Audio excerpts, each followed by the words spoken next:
Hello বন্ধুরা। তো আজকে আমি হাত দিয়ে মাছ ধরলাম। তো দেখো আমি কি কি মাছ ধরলাম। ভিডিওটা শেষ পর্যন্ত দেখতে থাকুন। আজকে ভিডিওটা একটু লম্বা হয়েছে কারণ আমি অনেকগুলো মাছ ধরেছি। তো দেখো আমি কি কি মাছ ধরেছি। এইখানে সম্পূর্ণ মাগুর মাছ। তো দেখো মাগুর মাছগুলো কি কিউট, তাই না? তো আমি বাকি যেসব মাছগুলো রয়েছে আমি এই বালতির মধ্যে ভরে নিলাম। তো এইখানে দেখো অনেকগুলো ছোট ছোট মাছ, তো আমি এগুলোকে আজাদ করে দিলাম। ঠিক আছে, এখানে পরপর কয়েকটি ছোট মাছ ধরা পড়েছে, তো এগুলোকে আমি ছেড়ে দিলাম। কারণ এই মাছগুলো খুব ছোট ছোট, তাই আমি ওদেরকে ছেড়ে দিলাম।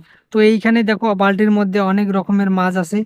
তো কোনটার নাম কি আমি তো জানি, বলবো না, কিন্তু তোমরাই কমেন্টে বলো। তো বন্ধুরা, এখানে কি কি মাছ আছে, তোমাদেরকে কি কি মাছ দেখাইলাম, তাড়াতাড়ি কমেন্টে বলো। আর এইখানে যে গামলার মধ্যে মাগুর মাছগুলো দেখতে পাচ্ছো, এগুলো আমি নিজ হাতে ধরেছি এইখানে। ঠিক আছে, আজকের ভিডিও এইখানে শেষ। ভালো লাগলে তাড়াতাড়ি কমেন্টে জানাও।